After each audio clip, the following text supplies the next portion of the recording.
ವಿದ್ಯಾರ್ಥಿಗಳೇ, ಇವತ್ತು ಇನ್ನೊಂದು ಪ್ರಯೋಗ ಇದೆ. ಯಾವ ಪ್ರಯೋಗ ಅಂತ ಕೇಳಿದ್ರೆ, ಆಮ್ಲಗಳು ಲೋಹಗಳೊಂದಿಗೆ ವರ್ತಿಸಿದಾಗ ಹೈಡ್ರೋಜನ್ ಅನಿಲವನ್ನು ಬಿಡುಗಡೆ ಮಾಡುವ ಪ್ರಯೋಗ. ಇಲ್ಲಿ ಒಂದು ಸಾಬೂನು ದ್ರಾವಣ ತುಂಬಿರುವ ಒಂದು ಗಾಜಿನ ತೊಟ್ಟೆ ಇದೆ, ಒಂದು ಪ್ರನಾಳ ಇದೆ. ನೋಡ್ಬೋದು, ಈ ಪ್ರನಾಳದಲ್ಲಿ ಪರೀಕ್ಷೆ ಮಾಡಬೇಕಾದಂತಹ ಸತುವಿನ ತುಣುಕುಗಳನ್ನು ಹಾಕ್ತಾ ಇದ್ದೀನಿ.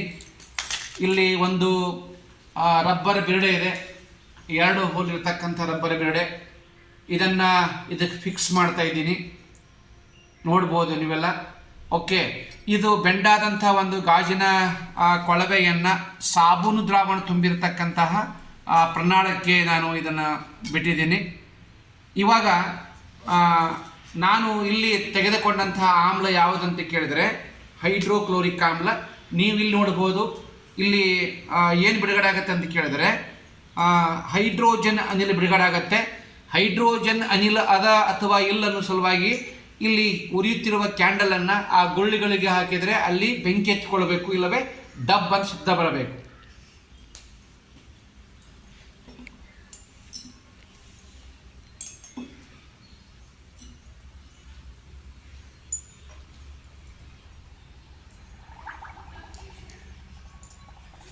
ನೋಡ್ಬೋದು, ಇಲ್ಲಿ ಬಿಡುಗಡೆ ಆದಂಥ ಅನಿಲವನ್ನು ನೋಡ್ಬೋದು.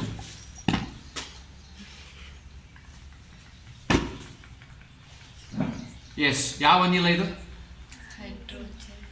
ಹೈಡ್ರೋಜನ್ ಅನಿಲ. Okay, thank you very much students.